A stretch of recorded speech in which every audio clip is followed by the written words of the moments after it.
Olá, boa noite, sejam todos muito bem-vindos. Hoje, 21 de maio de 2025, estamos recebendo o professor Lucas Meili, que é graduado em Engenharia Química pela FURG, mestre em Engenharia Química pela UFO e doutor em Engenharia Química pela UFSCar.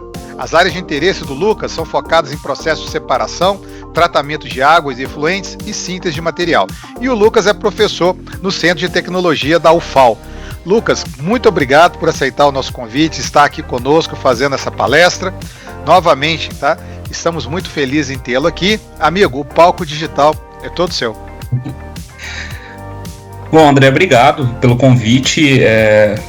Bom, eu sempre fico muito feliz, né, de poder participar desses encontros, né, e poder divulgar os trabalhos que a gente faz, né, discutir com outras pessoas, né, é muito importante para a gente.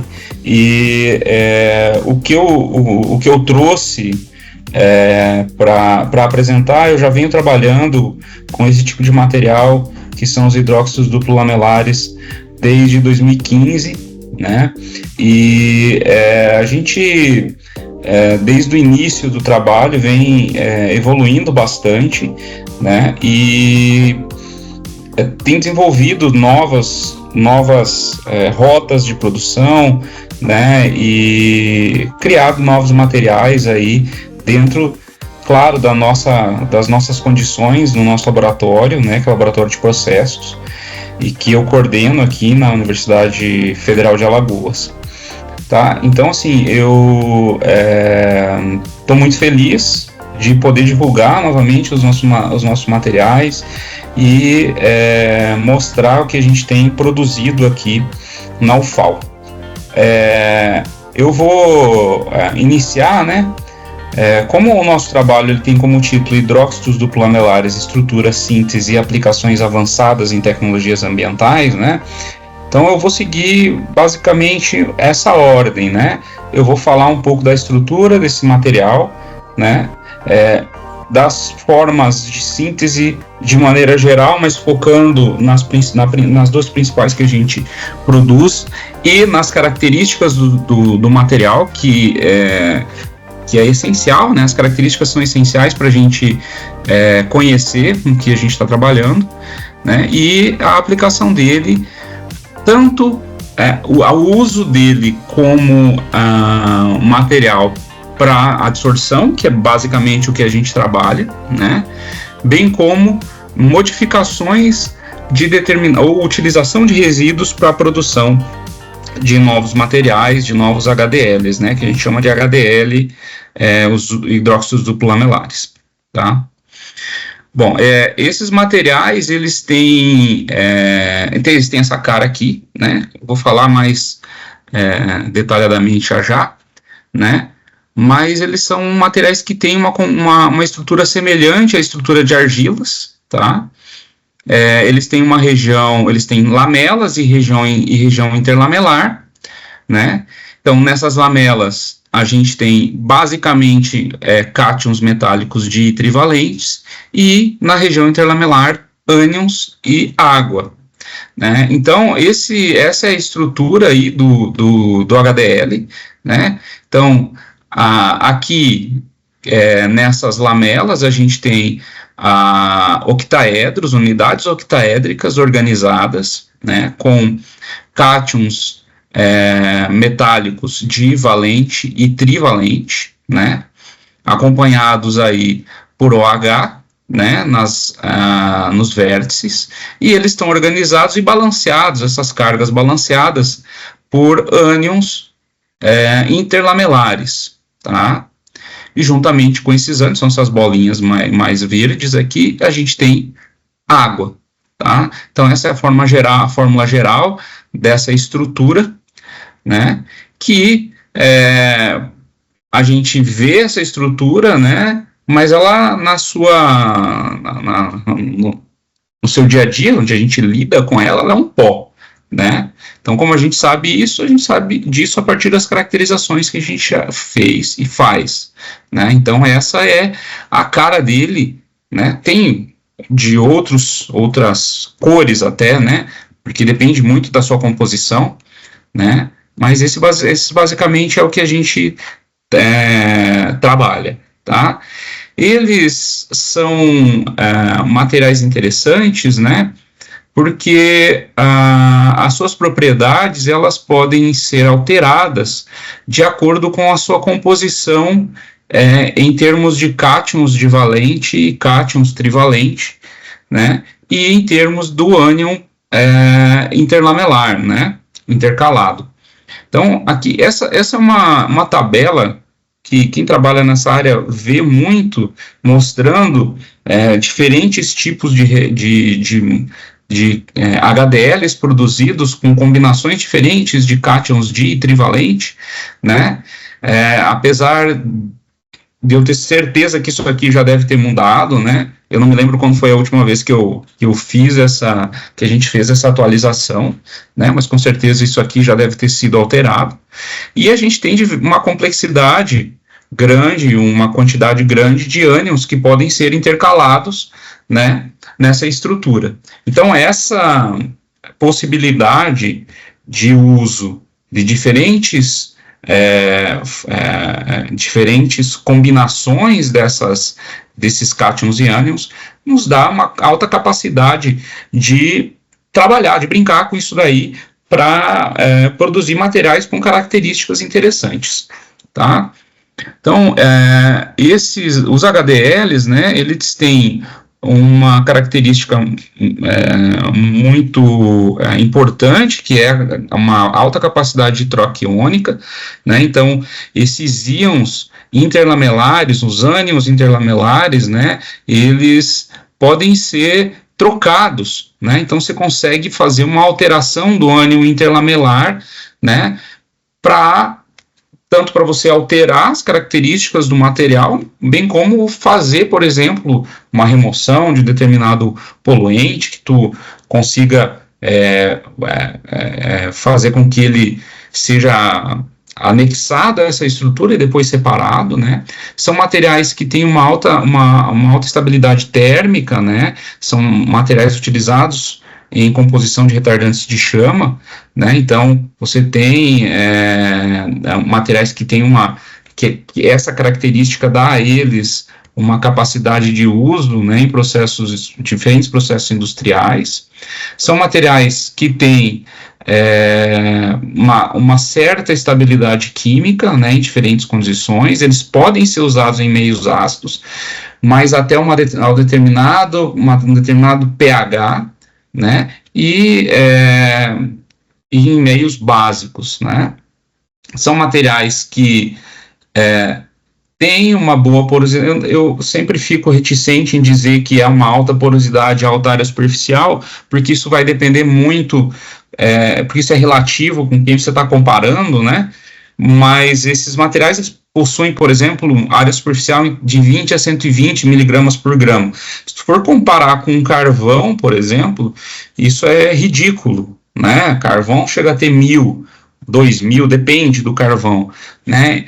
Mas são materiais que têm uma boa área superficial, né?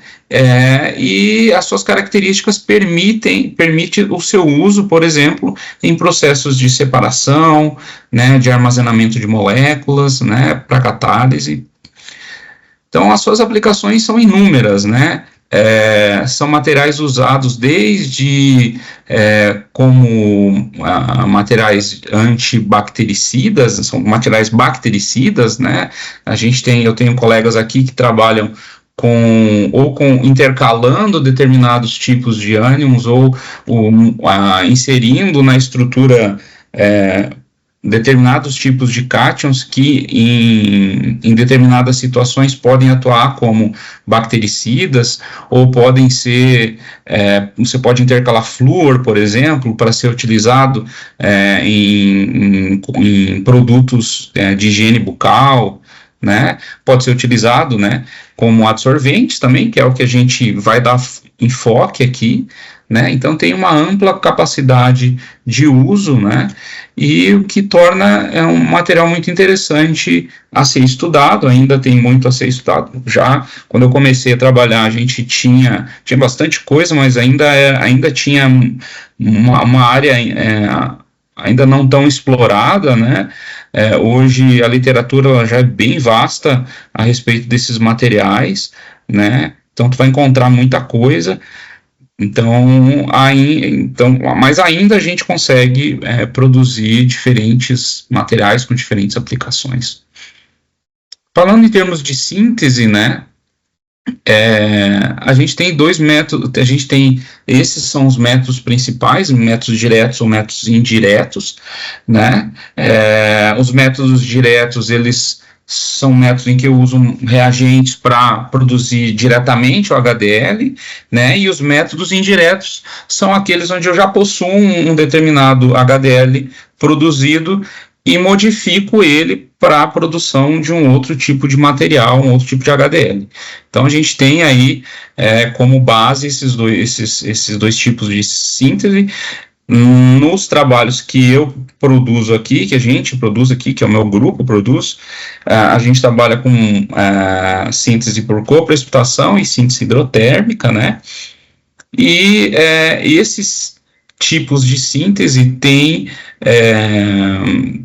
precisam de um processo com um controle, né? E esse controle ou a natureza dos materiais que a gente usa como reagentes e controles operacionais, né? Eles vão nos fornecer diferentes materiais. Então a gente tem trabalhado com alterações em características de síntese, como tempo de síntese, temperatura, pH, né?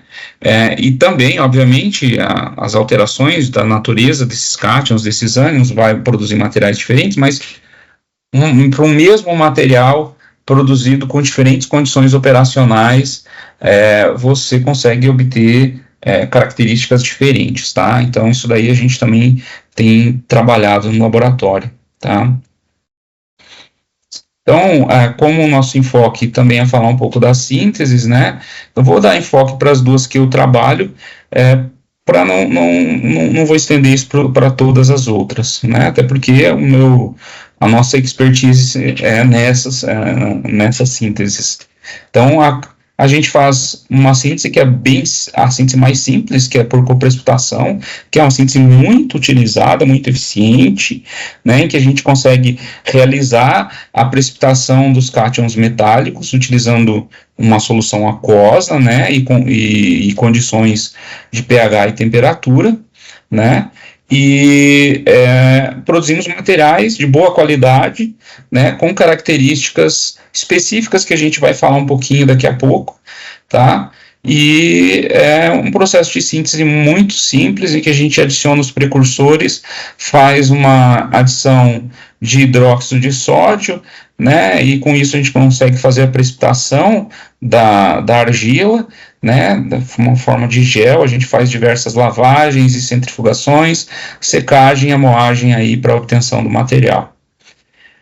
A outra técnica bastante utilizada é a síntese hidrotermal, síntese hidrotérmica, né, em que a gente vai usar maiores temperaturas e pressões em um meio aquoso para a realização da cristalização do material, né? Então a gente tem um material cristalino, então são sínteses a gente faz uma cristalização desse material, né? Esse é um método muito interessante, porque a gente tem materiais com maior cristalinidade, materiais mais puros, e a gente consegue controlar a morfologia desses materiais melhor, né? Então, é uma síntese em que você tem diversas formas de se fazer. Uma das formas, isso aqui é do artigo nosso. Então, você vai adicionar os precursores aqui, adicionar o OH e colocar numa autoclave, e essa autoclave dentro da estufa, e fazer todo o processo depois, lavagem, secagem, moagem. Né? Ou você pode colocar tudo junto aqui dentro e fazer o mesmo processo. Então, tem diversas formas de se realizar a síntese hidrotérmica, tá? Como eu não sabia se o pessoal entendia um pouco das caracterizações, né? Eu não sei por que esse negocinho está aparecendo aqui. Consigo tirar ele. Então, eu vou falar assim rapidamente o que significa, né? Porque as caracterizações são essenciais para a gente conhecer os materiais que a gente trabalha. Então, como a gente tem pessoal do doutorado, né, do mestrado, e é o mestrado na área de materiais, né? A não ser que sejam, não sei de que área porque é uma área vasta, né? Que você pode fazer diversas coisas dentro da área de materiais. Mas a caracterização faz parte, né? Com certeza, os meus orientados que hoje defendem as suas teses e dissertações na área de materiais têm muito maior conhecimento a respeito dessas caracterizações do que eu, que não tenho a formação de doutorado nessa área específica. Né? Então, eu tive que aprender um pouco sobre essas caracterizações, né? Mas quem é da área, quem está trabalhando com isso e quem vai fazer doutorado nisso precisa se aprofundar, né? Então, a gente tem aqui como se fosse a nossa impressão digital, né, do nosso HDL, que é a difração de raio-x. Né? Então, a difração de raio-x, ela é uma técnica em que eu tenho a interação do raio-x, de um raio-x emitido, em uma rede cristalina de um determinado material. Então, veja que é uma técnica de caracterização importante para determinar características de materiais cristalinos, que é o caso dos HDLs. Então, eu vou emitir um feixe de raio-x que vai atingir esse sólido cristalino em determinados ângulos. Então, aqui vocês conseguem ver na figurinha, né? Tem a emissão do raio-x em diferentes ângulos de inclinação desses raios, né? E ele vai ser disperso em diferentes planos atômicos que estão organizados aqui na estrutura do material. Então, quando ele atinge aqui, ele é disperso em diversos planos, né? E aí a gente vai analisar a partir da detecção dessa intensidade desse raio-x emitido, né? Desse raio-x difratado, que ele difrata aí nessa superfície, né? E detectado, então, aqui no detector, a gente vai analisar e a gente vai ter,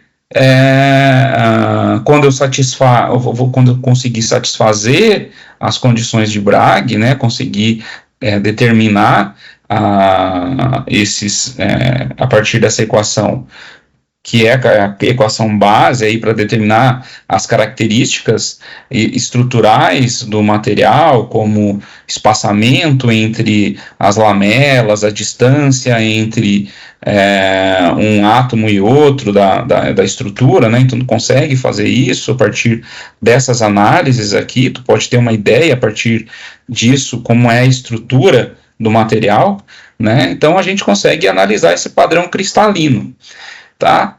Então, assim, essa aqui é uma estrutura típica, né? É uma difração típica de um HDL, tá? A gente tem aqui HDLs, também é de um artigo nosso, onde os HDLs foram produzidos a partir de diferentes técnicas de síntese, métodos de síntese, como coprecipitação variando o pH com pH constante, síntese hidrotérmica, a gente fez precipitação, mas síntese hidrotérmica, depois só síntese hidrotérmica direto, a gente usou micro-ondas após a síntese, ou usou um banho ultrassônico após a síntese, para a gente ver que material que a gente obtinha. Tá? E aí a gente consegue ter, esse é o DNA, a impressão digital. Né? Então, a gente consegue ver a estrutura a partir desses picos característicos de cada um deles. E com isso a gente consegue calcular, né, o espaçamento entre as lamelas, né, que é característico para os HDLs e que depende de quem está aqui no meio dessa estrutura. Tá? Então, basicamente, essa é a principal técnica de caracterização para HDL. Tá? Não sei o que eu fiz aqui agora.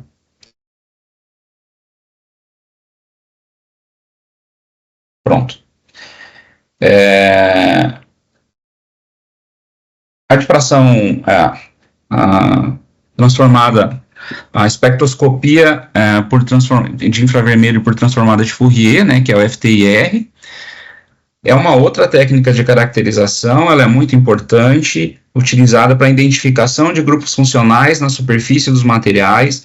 Ela é usada para diversos tipos de materiais, não só para o HDL, né? Então, tu consegue ter uma ideia de quem está lá na superfície desse material. Então, cada molécula que eventualmente está ligada na superfície do material, ela vai ter devido às suas características estruturais, né? A gente sabe que as moléculas, elas não são planas, né? Elas são em 3D, então, cada uma dessas moléculas, elas vão, quando a gente irradia essa luz infravermelha, né?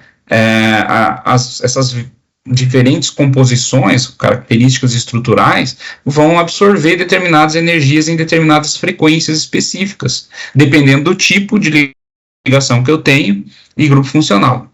Então, o FTIR, ele vai medir a energia que é absorvida em cada uma das frequências, né? E aí vai gerar um espectro, né? Indicando aí os modos de vibração, tá? Então, a gente tem aqui, só falando rapidamente, a amostra é analisada por um feixe infravermelho, a gente tem um interferograma gerado, o software vai aplicar uma transformada de Fourier para converter esse sinal em um espectro de absorção, e esse resultado é um gráfico de absorbância ou transmitância versus o número de onda, que é esse gráfico que a gente tem aqui, tá? E a gente tem picos característicos picos que são característicos a determinados tipos de vibrações, e cada uma dessas vibrações está relacionada a um tipo de grupo funcional que eu encontro nesse material. Por exemplo, eu posso ter vibrações OH, eu posso ter vibrações relacionadas a moléculas de água, eu posso ter vibrações relacionadas a carbonato, que está relacionado, por exemplo, à síntese de HDL, quando eu tenho uma síntese sem, por exemplo, ter um sistema de controle de ambiente, né? Quando tem contato com o ar, eu posso ter ligações dos metais, enfim, eu consigo ter uma ideia das características do HDL a partir da difração do infravermelho. A espectroscopia de transformada de Fourier, FTIR, né? A gente fala FTIR mais fácil.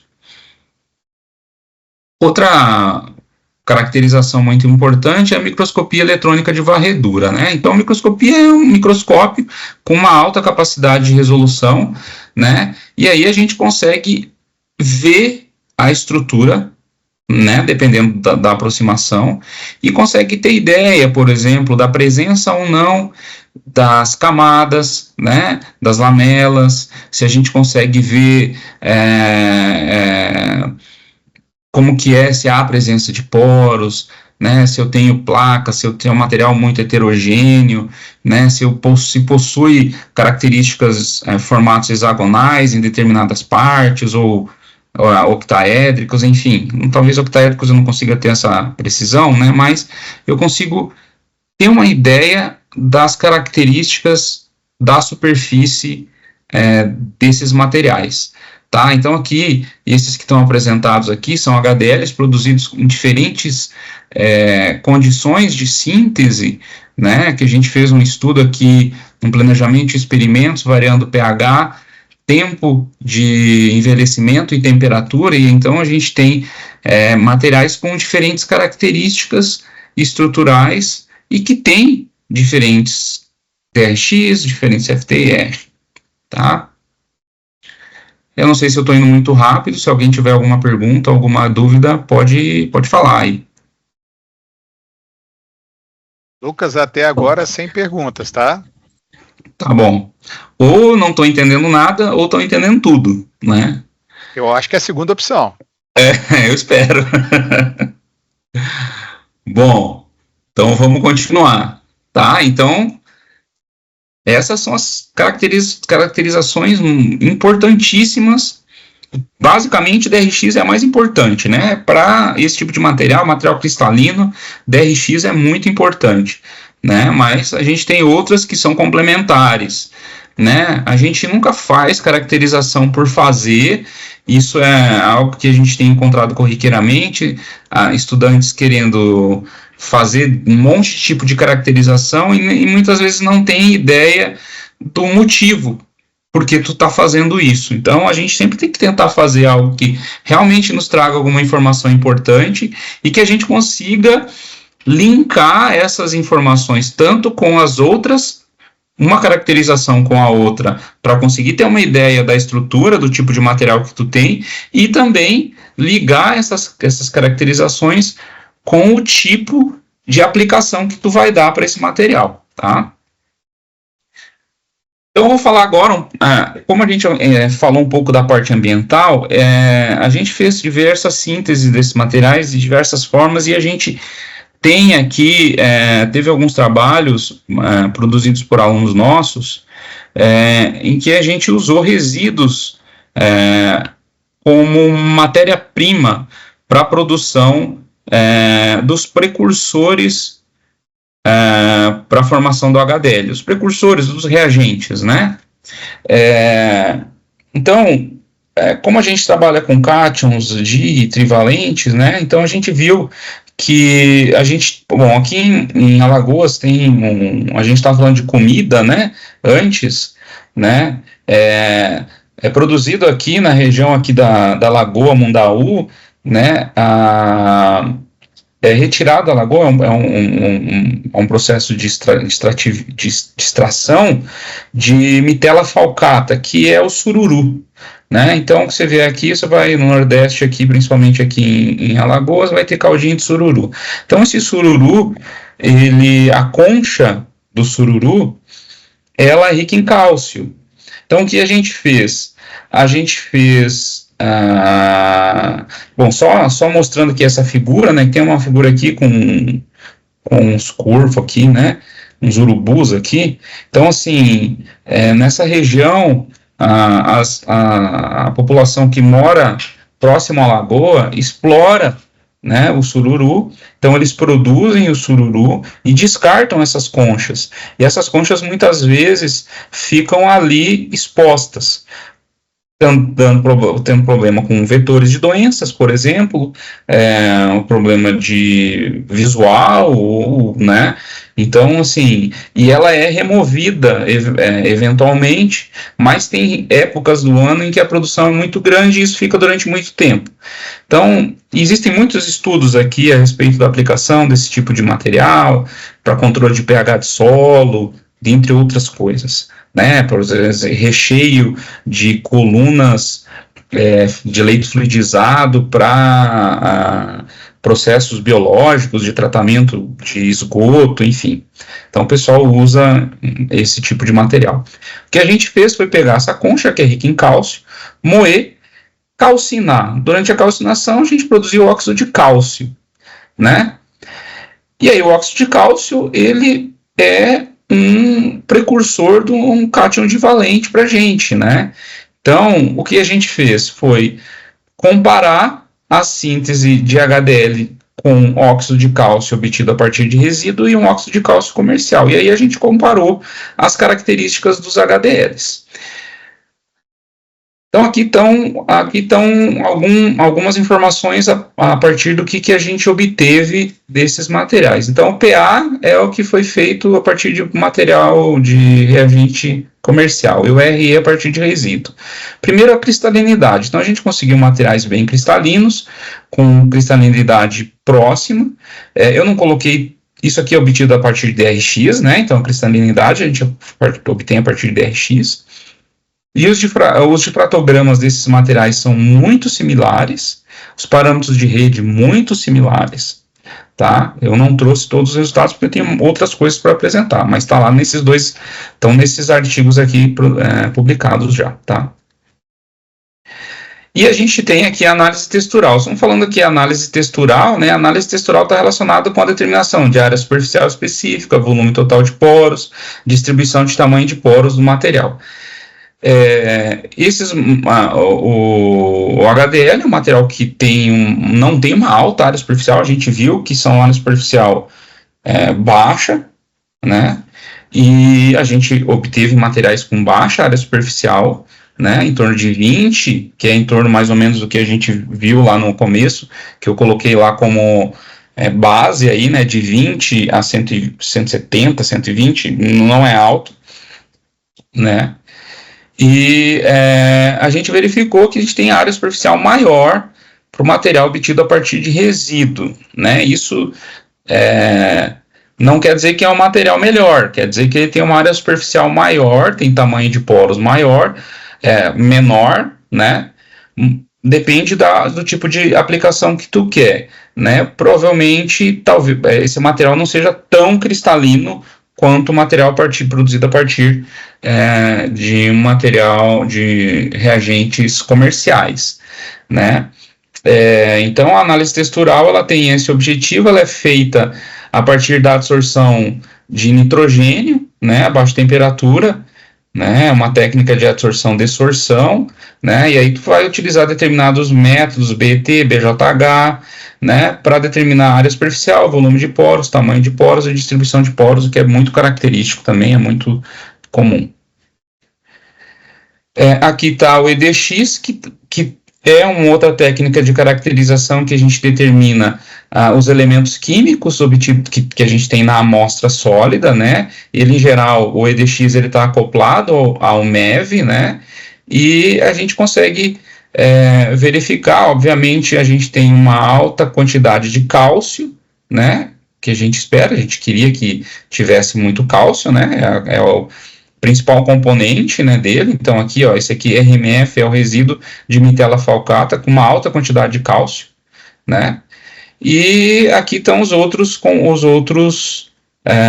materiais produzidos, o óxido de cálcio, né, do resíduo, comparado com o óxido de cálcio PA, o HDL do resíduo comparado com o HDL do PA, né? Então a gente tem uma composição do resíduo predominante de carbonato de cálcio, né? E com posições semelhantes, né, obtidas com o resíduo e com o material PA. E aqui a microscopia eletrônica de varredura, né, então a gente tem HDLs com estruturas caracterizadas por placas, então aqui você consegue ver, não dá para ver tão bem assim, porque a figura está pequena, né, mas tu consegue ver as lamelas, né, que são parecidas com uma espécie de folhas alongadas, né? E que tudo isso nos indica que que o uso desse precursor a partir de resíduo de mitela falcata é muito interessante, né? Para a gente como reagente para a produção de HDL e é obtido a partir de um resíduo regional aqui, né? Então, mostrando aí a capacidade que a gente tem, aqui de resíduo local e que pode agregar valor, né? A gente também fez um outro trabalho em que usamos resíduo de alumínio dessas indústrias que produzem, indústrias de abertura, né, de janelas, né, essas janelas de alumínio. Então era um resíduo basicamente alumínio e muitos polímeros, né, e aí o que a gente fez foi fazer uma separação dos resíduos, tentando deixar basicamente só alumínio. A gente fez uma lixiviação básica para a produção de hidróxido de alumínio e utilizou o hidróxido de alumínio como matéria-prima para a produção de HDL por dois métodos, um método de coprecipitação e um método de coprecipitação seguido por um tratamento hidrotérmico, tá? Então a gente fez aqui o resíduo de alumínio, passou por um processo de lixiviação básica para a obtenção do hidróxido de alumínio, né? Aqui a síntese do HDL comercial, a gente comparou o comercial e o obtido a partir de resíduo, e a síntese hidrotérmica também comercial e obtida a partir de resíduo, tá? Então, mostrando aqui a nossa impressão digital, né, que é o DRX. Então, a gente tem o DRX comparando o HDL obtido com reagente comercial e o HDL obtido com resíduo, né? A gente vê que o material obtido com resíduo é ligeiramente menos cristalino, né, devido à presença de picos menos pontiagudos, né? E a gente tem aqui os materiais obtidos a partir da síntese hidrotérmica, aqui o comercial e aqui o de resíduo muito idênticos, né? E materiais mais cristalinos, é o que a gente espera da síntese hidrotérmica, mais cristalinos que os obtidos a partir de coprecipitação. E aqui está o tamanho do cristalito, né? Então a gente obtém cristais maiores, né, para o HDL produzido a partir da síntese hidrotérmica, né, e não tão distantes, né, o comercial a gente tem cristais até maiores para o HDL produzido a partir do resíduo, né, que é bem interessante, dependendo da aplicação. Falando da área superficial, né, análise textural, né, então, comparando esses materiais, a gente vê que o uso do resíduo, ele aumenta a área superficial, né, então a gente produz materiais com maior área superficial, né, o que é interessante, né, só comparando aqui o HDL por coprecipitação e o hidrotérmico, né, então você vê uma diferença grande entre os valores de área superficial, né, que em geral a gente usa como base para os nossos estudos de adsorção. Você vê que a área superficial do HDL por coprecipitação é maior, porque como é um material mais amorfo, em geral a área superficial é maior. A gente também fez estudos analisando a influência da secagem, né, nas características do HDL obtido. Esse projeto em parceria com o professor Freire da UFSCar, tá? E a gente estudou então diferentes temperaturas e tempos de síntese. Esse trabalho é um trabalho de mestrado que depois virou um trabalho de doutorado, onde aqui a gente estudou secagem em estufa, depois a gente estudou secagem por liofilização, por spray dryer, tá?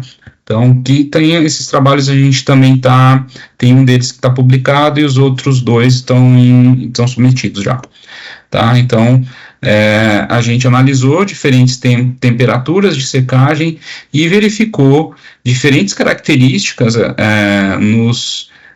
na estrutura dos materiais obtidos. Vocês conseguem ver que são materiais que têm estruturas diferentes dependendo do tipo da temperatura usada, e a gente verificou nas nossas outras caracterizações de fratogramas diferentes, né, o que nos indica a influência muito grande da secagem.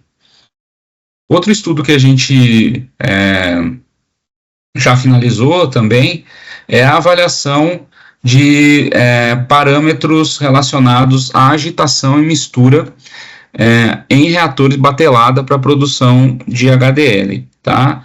A nossa ideia inicial era fazer um estudo contínuo, né, uma síntese contínua, que a gente não conseguiu. Então a gente fez um estudo mais focado só nas características do reator, né, como o diâmetro do impelidor, relação à altura do impeledor, diâmetro do reator, né, que são características, que são geometrias características dos reatores, né, essas relações, e também há o uso de chicanas ou não nesses reatores, né. As chicanas são espécies de placas que a gente coloca no reator para melhorar a sua movimentação. Então aqui a gente tem, ó, eu tenho os videozinhos aqui para mostrar as diferenças aqui, né, entre o tempo, né, de síntese, né, então aqui no início, aí aqui a gente inicia o gotejamento, né, e aqui já mais para o final da síntese, né, mostrando aqui uma etapa inicial, né, de adição da base, né, iniciando o processo de precipitação, a nucleação e o crescimento dos cristais, né, então aumento da viscosidade, né, aumento da homogeneidade, uma coloração mais branca, né, e aqui uma modificação e restabelecimento da viscosidade, tá? aqui analisando diferentes tempos, né, de síntese, né, mostrando aqui 2 horas de síntese e aqui 18 horas de agitação e mistura, né, então o tempo de mistura ele vai influenciar nas características das partículas produzidas, tá? Aqui os diferentes condições de agitação, 200 rotações por minuto, 600 e 1000, sem o uso de chicanas, né? Mostrando aqui que o aumento da rotação melhora a homogeneidade.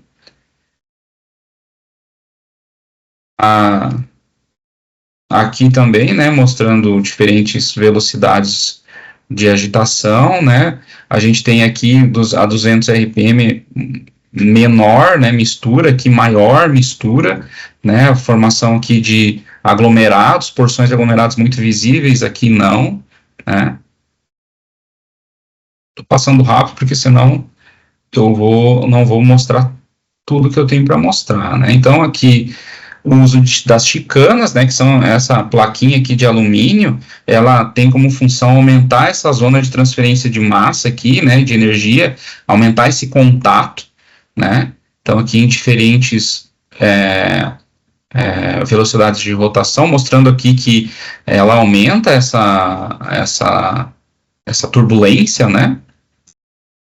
E aqui as características, né? Então, na nossa impressão digital, que é o DRX, mostrando que a gente tem um DRX, esse é um DRX característico do HDL, né? A gente compara com o banco, compara com a literatura, tá? A gente tem diferenças nos formatos e nos picos, né? Em função aí das características de agitação, né? A gente tem picos estreitos e intensos, né? Mostrando que a gente tem materiais cristalinos, o que é muito interessante, que é muito importante para a gente, né? Materiais produzidos com maior velocidade de agitação tiveram picos mais intensos aqui no DRX, mostrando maior cristalinidade e organização estrutural, tanto para com chicanas quanto sem chicanas. Aqui, a 200 RPM, a gente tem materiais com picos mais alargados, indicando uma estrutura mais amorfa, né, e menos cristalina. A gente verificou a presença de um contaminante, né, que é a nitratina. Ela é formada durante a síntese e a gente não conseguiu remover nem após as lavagens, né, o que não é interessante para a gente, isso para o material produzido a partir da síntese hidrotérmica, tá? Então, a gente verificou que o tempo de agitação favorece o crescimento dos cristais, o uso de chicanas também favorece o aumento dos cristais. A gente tem relação entre tempo de envelhecimento e crescimento dos cristais, né? A gente não teve características regulares de tamanho do cristal em menores taxas de velocidade de agitação, né? Então, a gente verifica que isso é um outro parâmetro muito importante na síntese.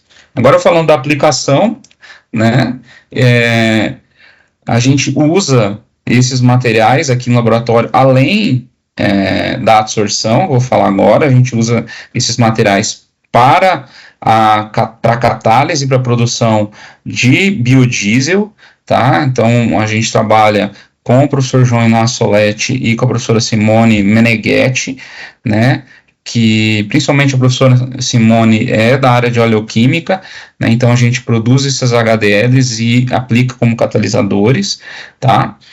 E utiliza eles como agente adsorvente. Esse foi o nosso primeiro trabalho com HDL de 2019, né? Então a gente demorou 4 anos, aí, 3 anos, vamos dizer, para sair o primeiro fruto desses estudos. A gente começou estudando compostos de HDL com biocarvão para aplicação para absorção de azul de metileno, que é algo bem simples, né? A gente conseguia publicar na Applied Clay Science, para vocês verem que essa revista é uma revista que, hoje em dia, para tu publicar um trabalho com HDL é extremamente difícil, e a gente conseguiu publicar em 2019 esse artigo, né? Então, a gente conseguiu materiais muito interessantes que, mostrando a sinergia entre o HDL e o biocarvão. Esse é um biocarvão comercial de osso bovino, né? Mostrando que a gente consegue melhorar as características dos materiais, obtendo material com maior capacidade de adsorção, né? Então aqui a capacidade de adsorção versus tempo, né? Uma cinética de adsorção. Então a gente removeu o azul de metileno, né? Só para contextualizar, a adsorção é uma técnica de separação utilizada para diversas áreas, e a gente usa ela para tratamento de água contaminada, tá? Então a gente está usando aqui como teste padrão para remoção de azul de metileno, que é um corante muito comum, que é absorvido em muitas coisas, né? Então muita gente faz muito estudo com isso, né? Então a gente começou fazendo esses estudos, né? A gente também utilizou um outro compósito do mesmo HDL, magnésio alumínio, agora com carvão. Deixa eu me lembrar. Não, é com o mesmo carvão ativado de osso bovino, mas nesse caso a gente usou para remoção de um anti-inflamatório não esteroidal, que é o diclofenaco de sódio, né?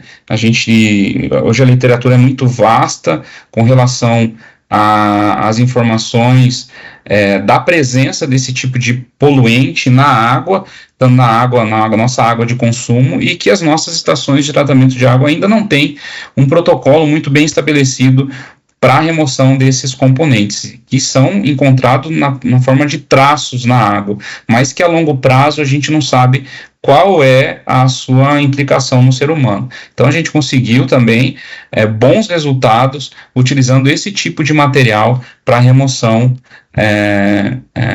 de diclofenaco de sódio.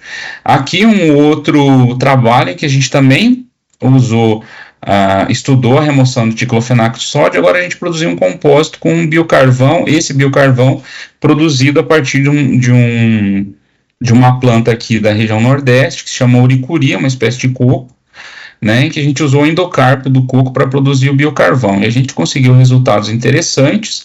Não é um percentual de remoção, uma capacidade de remoção extremamente alta, mas a gente consegue chega a 82% de remoção nessas condições de pH 5,6, 200 mg por litro.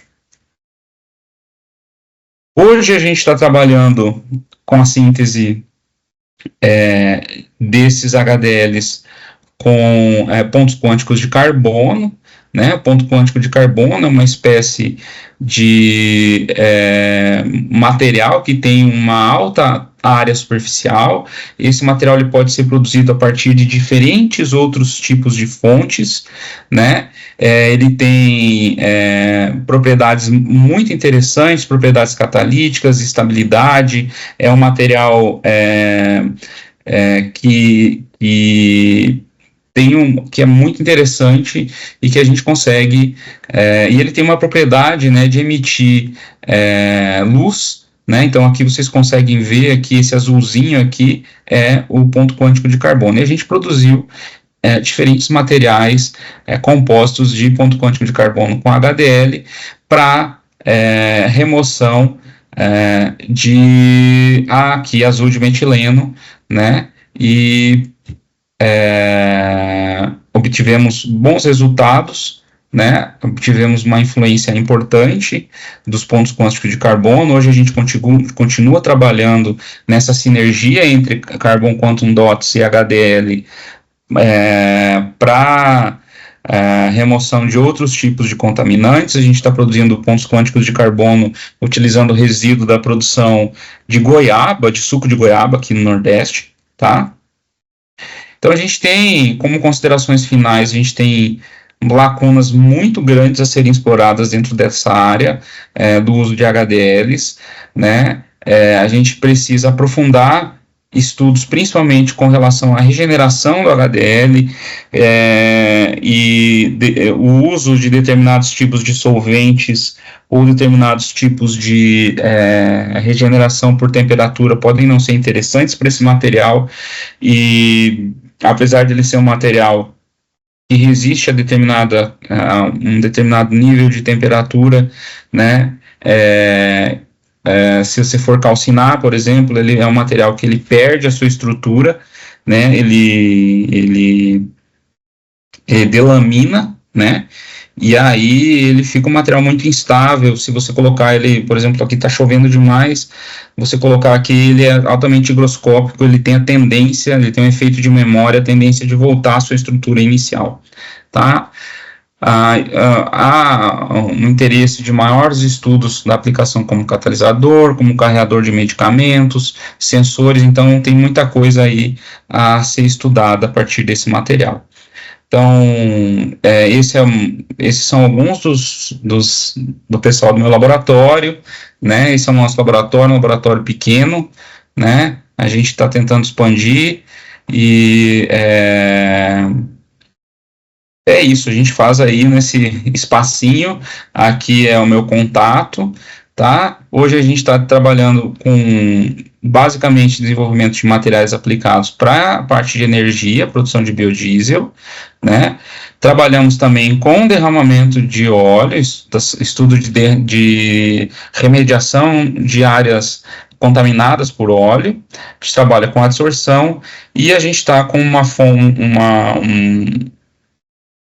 um grupo de estudantes trabalhando com detecção de poluentes de microplásticos, né?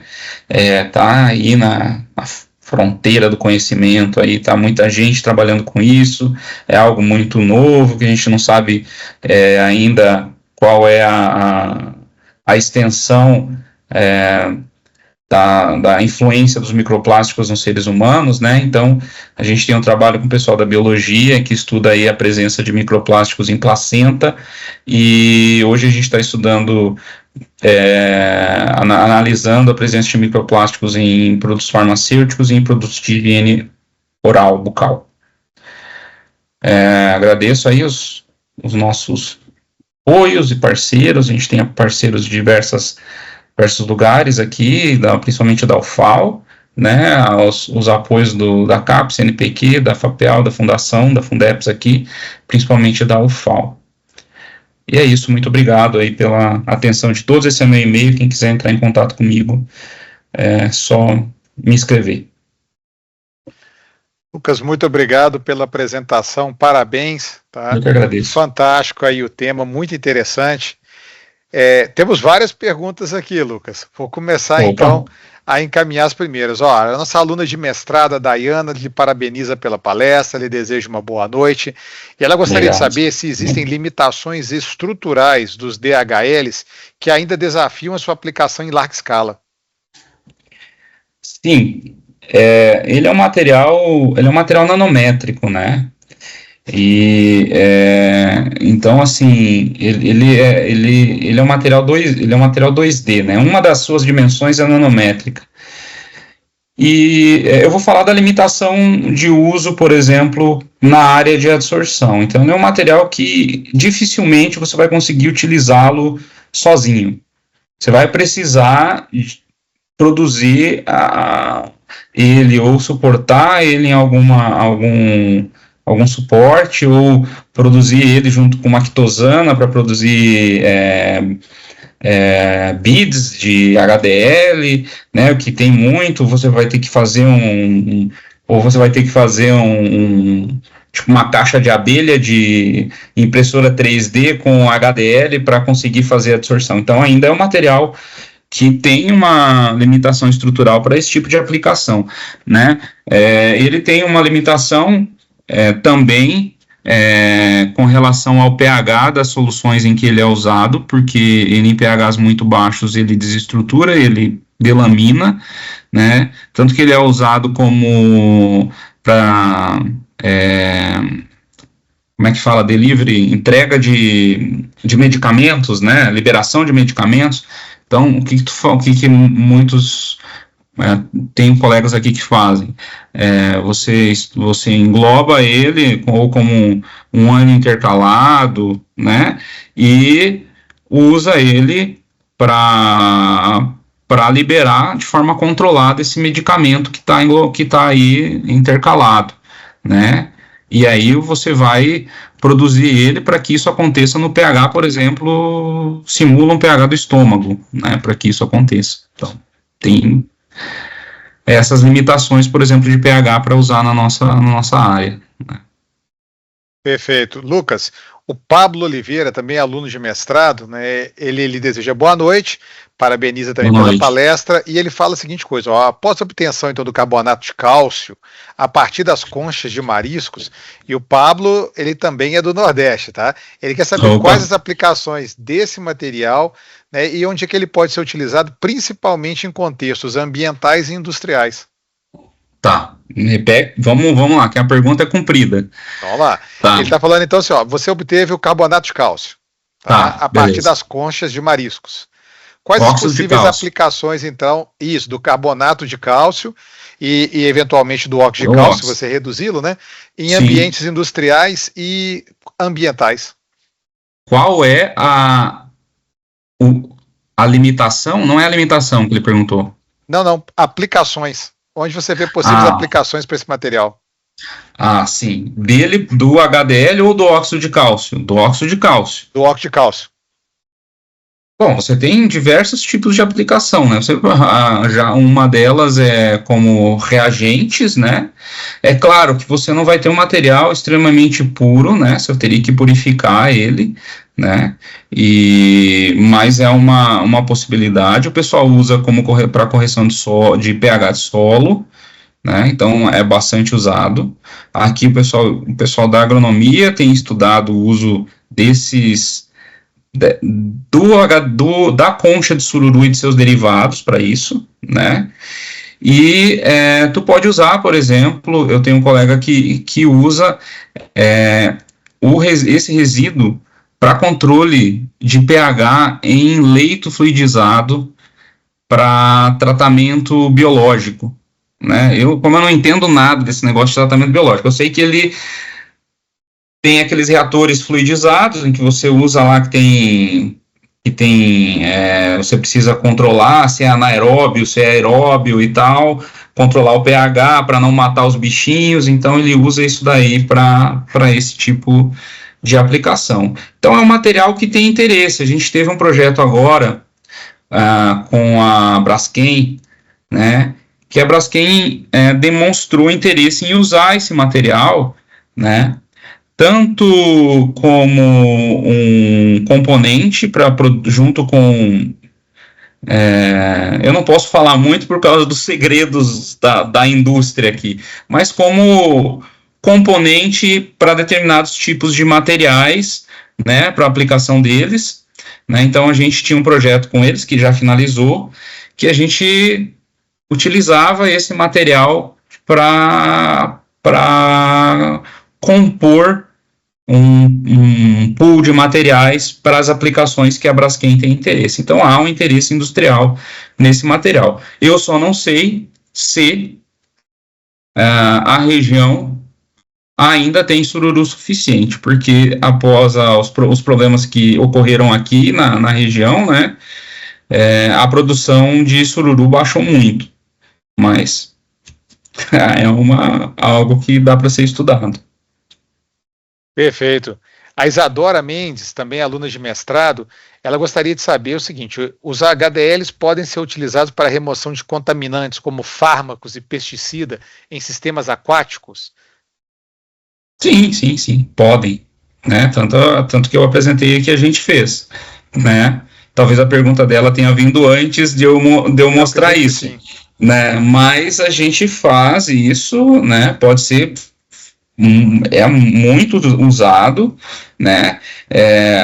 O que a gente busca hoje é produzir materiais, vamos falando assim bem friamente, né?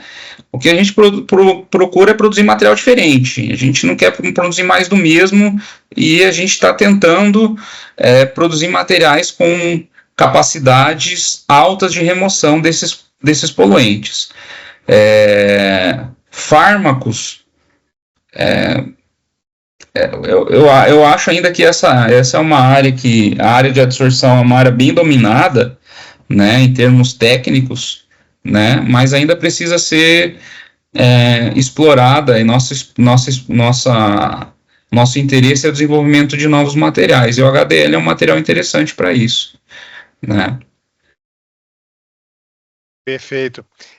Ela pergunta também, mas eu acho que você acabou de, como você associou, né, que foi feita a pergunta antes da aplicação, da apresentação, desculpa, se os HDLs teriam bons resultados, um resultado satisfatório para essa aplicação, você já apresentou para a gente também, sim, né, Lucas? Uhum.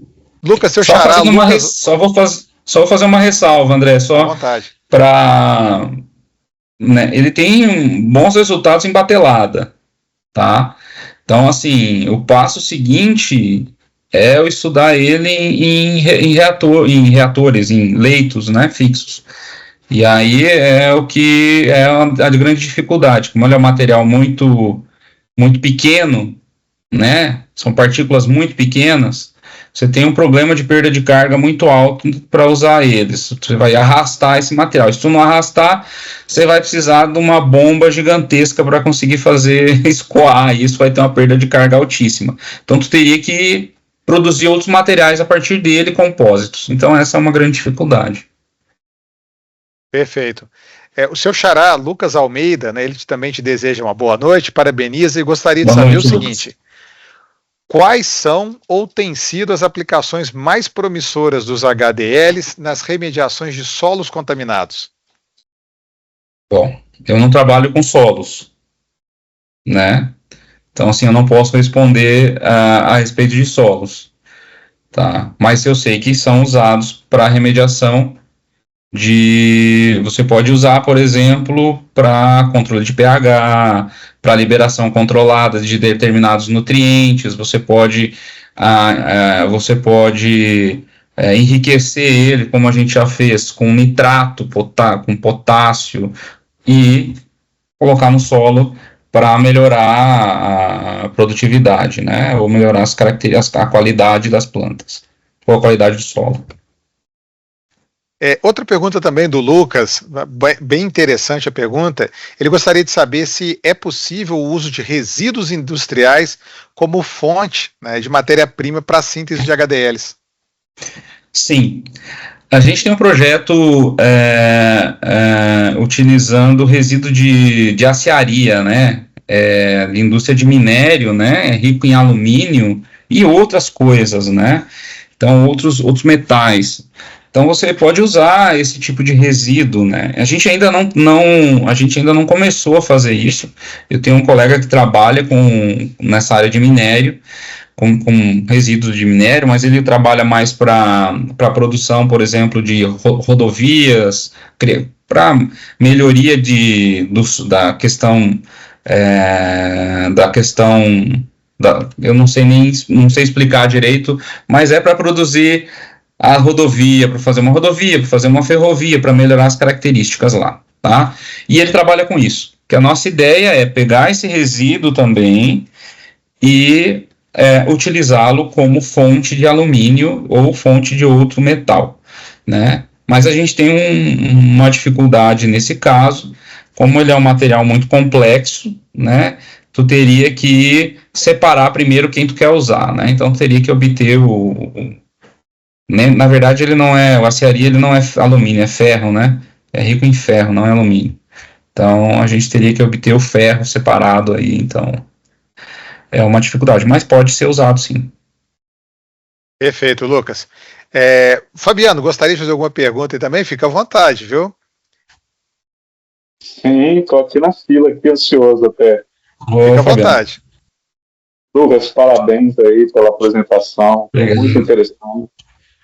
E assim, eu queria mais uma ajuda do que, na verdade, fazer uma ponderação em relação ao que foi apresentado, mas eu estou estudando um material aqui no Jaú do Tocantins, aqui na região sul do Tocantins, e eu queria usar esse material por uma proposta, até mesmo da tese, estou vendo essa possibilidade. Analisando o produto, a empresa diz que ele é grafeno. A gente pegou uns laudos de microscopia, né, de varredura eletrônica, e deu muitos óxidos, né, óxido de alumínio, óxido de ferro, vários outros óxidos. E ele apresenta isso como floco de grafeno. A ideia nossa é utilizar isso no concreto, né, trabalhar um concreto para ver melhoras, propriedades e tudo mais. Ele tem uma forma que ele comercializa isso já, e ele quer produzir pesquisa em cima desse material, que ele quer ver se consegue comercializar mais esse material com maior valor agregado. Sim. A ideia é, eu compro essa ideia para essa questão de utilização desse material que ainda não é classificado como grafeno puro, né, não, é complexo, né, a ideia do grafeno em si, ou você acredita que não é viável? Cara, bom, o grafeno por si só, ele é um negócio complicado de trabalhar, né? Tem algumas características aí que são importantes serem analisadas, mas ele é muitos óxidos, né? Tu falou que tem, né? Eu acho que o ideal mesmo é você pegar o material e caracterizar ele para ver o que ele é, de fato, para ver se te interessa, né? Porque é só assim para você saber se realmente é o que ele está produzindo, né? Mesmo que a gente compre comercial, né? O ideal é sempre a gente caracterizar antes de usar, porque a gente, por mais que, claro, depende muito da empresa, né? Mas assim, em geral, o ideal é sempre caracterizar para a gente ver se é aquilo mesmo que a gente está inserindo na nossa síntese, no nosso processo. Então, assim, o que eu faria, até porque um projeto com uma empresa é sempre interessante fazer, né? Então, assim, eu não descartaria um projeto assim, mas eu pegaria e caracterizaria, né? Até se você precisar de fazer caracterização, alguma coisa, se quiser, eu posso conduzir aqui para ti, né? Opa. E aí a gente conversa depois, aí tu me manda, eu vejo aqui o que a gente consegue fazer de básico, né? Então, assim, a gente pode tentar fazer DRX, infravermelho, não sei como é que vocês estão aí com relação a essas análises, né? Pode fazer, não no meu laboratório, aqui tudo na universidade. Aí a gente faz, mas da universidade é nossa, não é do Brasil, é de todo mundo. E aí a gente faz e caracteriza para você e tu vê se é interessante, né? Eu acho que esse tipo de parceria com empresa é sempre muito legal. E ainda mais que o cara quer investir em pesquisa, então aí é bom, melhor ainda, né? Não dá para descartar. Obrigado aí pela dica, eu vou entrar em contato então contigo, eu agradeço. Sim, fala, o André tem meu e-mail, tem meu WhatsApp, é só me mandar um zap aí, a gente conversa e vê o que dá para fazer. Dá para fazer o pessoal aqui, né, é bem tranquilo, assim, sabe? Demora às vezes uns meses, uns 2 meses, tu sabe que essas filas de caracterização, se tu não paga, demora mais, mas faz de graça. Sim, a gente acaba tendo essa paciência obrigatoriamente. Não tem como. Não dá para ter tudo, né? De graça, rápido, com precisão, é complicado. Né? E do lado, né? Se fosse assim do lado aqui, você coloca e faz tudo, ainda você não dá, né? Então você tem que mandar. Eu estou mandando a amostra agora para Uberlândia para fazer umas análises lá. Então a gente manda. Vou mandar uma para o UFG agora também, lá no LabMIC, né? Que eles fazem muita caracterização para um monte de gente. Então paga, mas eu vou mandar fazer e a gente faz. É isso. O LabMIC é excelente, tá, pessoal? É o laboratório de microscopia que a gente tem, e tem microscópio eletrônico de varredura, tunelamento, e a Tatiane, que é a responsável pelo LabMIC, vai estar com a gente esse ano com 2 palestras, tá? Então, em breve, que legal. A Tati está aqui também dando palestra pra gente. Então, quem tiver curiosidade de vir, tá? Daqui a pouquinho, os cartazes já vão estar sendo divulgados. Você manda para mim, André, que eu gostaria de participar, assistir também. Perfeito. Lucas, naquela mesma planilha que eu te passei, para vocês olharem lá as datas, tem todas as palestras do ano. E a da Tatiane vai estar lá, mas eu te mando também, show. tá? Que show, fica legal. tranquilo. Muito bom, trabalha muito com eles ali, eles são muito, muito sérios, assim, eu gosto muito. A Tatiana é excelente pessoa, não tenha dúvida. Trabalho de primeira qualidade. Lucas, a Ana Paula Rocha, ela te faz uma pergunta também daquelas assim, difíceis, olha só, compatibilizar tudo. Olha, veja o que ela te fala. Ó. Qual é o principal desafio para a obtenção de HDLs? Primeiro, biocompatíveis, e olha só, hein, de baixo impacto ambiental. Cara, de baixo impacto ambiental é nada. Nada que o ser humano faça hoje em dia tem baixo impacto ambiental. Tudo que a gente faz e que a gente vive tem impacto ambiental, né? E não é baixo. Eu não sei te responder com relação à biocompatibilidade, sinceramente. Né? A gente não trabalha com biocompatibilidade de HDL, mas encontra-se na literatura muita coisa sobre isso. Eu não sei te responder. Agora, com relação à questão do impacto ambiental, eu posso te garantir que é muito difícil trabalhar com baixo impacto ambiental. Né? A gente já fez análise de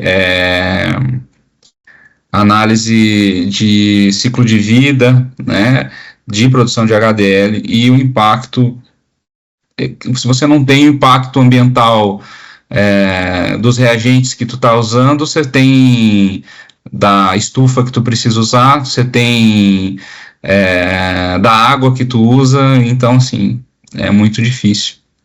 Mas a gente tenta reduzir, né? Então sempre tem que tentar reduzir. Lucas, o nosso aluno Nixon Júnior, ele estava com a câmera aberta durante um tempo. Uhum.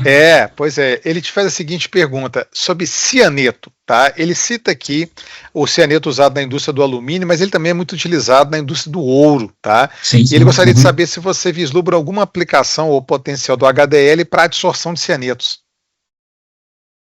Boa pergunta, até porque a gente está com um projeto para trabalhar com cianeto, que é trabalhar com resíduo com a indústria, com esse efluente, né, de minério, né, e é um projeto internacional com a Universidade Maior do Chile e um centro de pesquisa do México que eu esqueci o nome. E a ideia do trabalho é exatamente isso, produzir hidróxidos duplo lamelares e diferentes, trabalhar com MOFs, com ZIFs, com outros óxidos, para remoção de cianeto de água. Assim, eu particularmente vislumbro que é algo interessante e que pode ser realizado. A nossa ideia nesse projeto sair da escala da escala batelada, partir para uma etapa de estudo de leitos fixos por fluidodinâmica computacional, análise fazer análise que não é a minha área também, não trabalho com esse negócio de modelagem, simulação, computador, é difícil para mim, trabalho com outras pessoas fazem isso, outros colegas, e com o pessoal da física, que vai trabalhar com modelos moleculares, né? E aí fazer todo esse estudo inicial de modelagem não é muito a minha praia, mas a ideia é, a partir disso, né, produzir reatores ou colunas de absorção maiores, né, para tratar em maior quantidade esses reagentes, esses efluentes dessas indústrias de minério, que na verdade, um grande problema na região de Santiago, que é uma região que trabalha com isso, que tem esse tipo de indústria, né, e é encontrado muito na água, cianeto. Então, assim, é um problema local, e a nossa ideia é fazer um trabalho junto com eles lá. Então, a gente está com tem esse projeto, tem um outro projeto que a gente está também conduzindo, começando a ver se a gente consegue dinheiro, na verdade, né? A ideia já existe, a parceria já existe, o que falta é o dinheiro para fazer o projeto, mas a gente está começando. Bacana, Lucas. Essa parte de cianeto nos interessa muito mesmo. É uma alternativa que a gente tem ao mercúrio e, com certeza, qualquer avanço na parte de cianeto interessa ao Brasil também, né? Então, como usuário do Lajecar, realmente muito interessante. Muito boa a pergunta e excelente a explicação. Se quiser validar com alguns minérios do Brasil também, pode me falar que legal, a gente consegue... Claro. Contribuir com isso aí para você, tá? Rejeito contendo cianeto, nós temos aqui de vários lugares do Brasil. Poxa, isso é legal, porque a gente, em geral, aqui, a gente trabalha com coisa muito controlada, né? A gente trabalha com algo com efluente gerar, a gente gera ele, a gente produz ele tá tudo lindo, né? Então, assim, vai funcionar bem, né? Mas aí o problema é quando pega o negócio para valer, né? Então, assim... isso é muito interessante. Essa parte de fazer uma doação para você, a gente consegue sim. Vamos conversar depois que a gente consegue ajudar nisso aí, tá? Lucas, temos mais 3 ou 4 perguntas aqui, tá? E vamos encaminhar mais umas aqui, ó. O nosso aluno Eric Cardoso, tá? Ele deseja boa noite. Ele gostaria de saber, assim, quais são as principais vantagens do uso do HDL para tratamento de esgoto e de água? As principais vantagens. Bom, vamos lá. Deixa eu pensar aqui nas vantagens frente a outros materiais. Bom, o HDL ele é um material interessante porque você consegue, além de trabalhar com ele para dissorção, né, você pode utilizar o HDL como um precursor de um material para troca iônica, né? Você consegue utilizar esse material como um material, como um catalisador para fotocatálise, para Penton, para outros tipos de processos oxidativos, que são muito interessantes para tratamento de efluente, de esgoto, né? Então, eu acho que a grande vantagem, e além disso, né, isso é uma coisa que a gente pensou em fazer, pensamos em fazer fazendo um compósito com carvão, utilizar ele como precursor de ferro, né, para a reação de Fenton, né, para fazer uma regeneração do carvão in situ. Então, assim, é um material muito versátil. Eu acho que a grande vantagem do HDL é a sua versatilidade para aplicação em diversas áreas, né? E você não precisaria alterar tanto a síntese ou tanto assim o processo, as condições operacionais para produzir materiais com características muito diferentes, né? Então, assim, eu acho que essa é uma grande vantagem do uso do HDL. Eu nunca tinha pensado assim, não, vamos levantar a bola do HDL. A gente sabe que ele tem as suas vantagens, ele tem as suas desvantagens, é um material que é um nanomaterial, né, principalmente para tratamento de água. O pessoal fala, mas nanomaterial muito bom, muito bom, depende, né? Depende para que tu quer. Então, para tratamento de água, pode não ser tão interessante. Então, a gente precisaria inserir etapas de produção para melhorar esse material. O que é bom, você vai conseguir produzir, mas você vai inserir custo, gasto de energia, mão de obra, entre outras coisas. Mas, por outro lado, ele é um material que você tendo uma base para produção, você consegue produzir diversos materiais com a mesma base. Acho que essa é a vantagem. Podem ter outras, que eu não estou lembrando de falar agora. Maravilha, Lucas.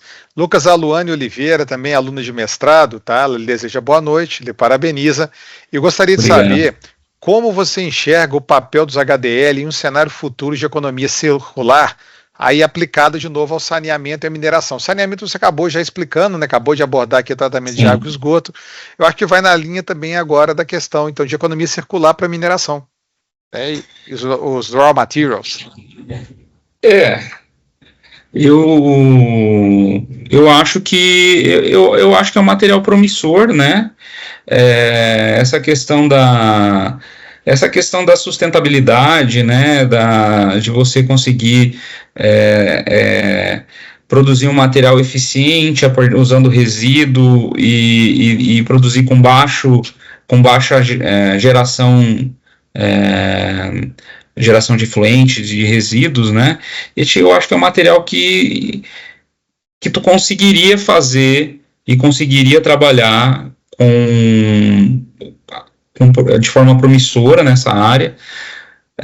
No entanto, assim, eu acho que a gente tem que buscar isso em todos os nossos trabalhos, né? Porque eu vejo que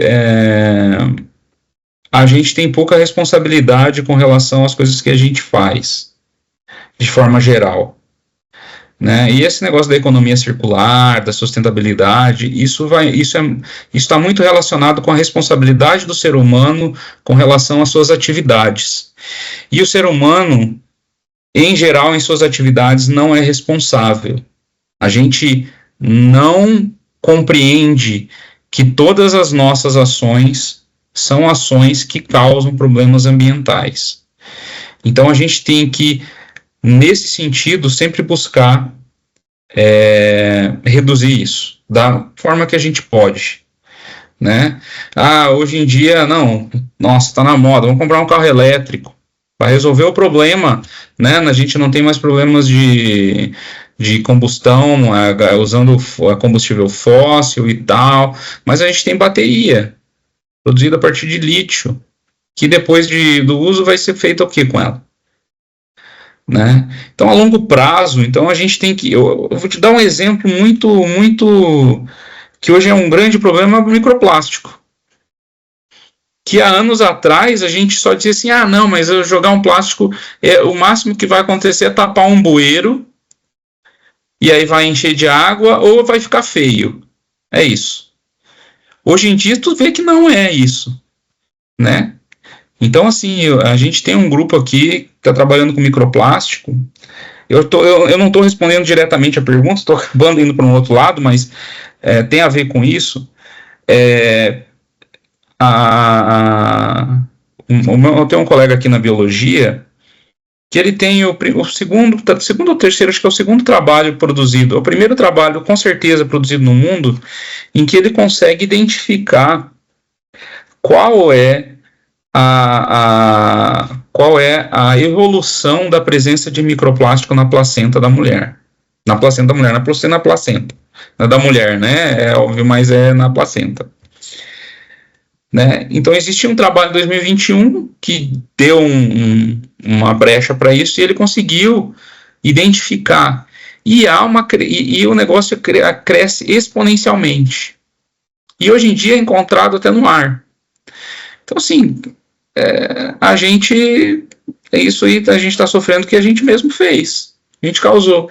Então a gente precisa ter responsabilidade. Então, assim, eu fiz uma palestra uns dias atrás em Uberlândia para aluno de graduação da engenharia química, né? E aí eu dei um enfoque mais para a questão da poluição, né? E aí a gente falava de economia circular, de sustentabilidade, enfim. Mas isso é uma coisa muito, muito importante e a gente tem que começar a se responsabilizar. Eu não sei se eu respondi, falei uma coisa, algo que eu estava pensando aqui, que eu acho que é muito importante falar sempre quando a gente está falando na área ambiental, enfim. O Lucas respondeu sim, tá? Realmente tem muita coisa para a gente evoluir, né? Mas é um passo de cada vez. O Gilson, ele estava aqui conosco com a câmera aberta. Gilson, faça a sua pergunta diretamente, amigo. Pode ficar à vontade aqui para fazer a interação, ó. As pessoas que ficam tímidas, né, Gilson? Fica à vontade.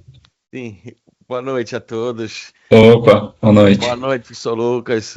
Quero boa noite. Parabenizar pela palestra aí. E agradecer por colaborar de forma tão ativa aí na contribuição, né, da troca dessa experiência que você tem com a área de materiais aí, né? Estou à disposição sempre. Obrigado.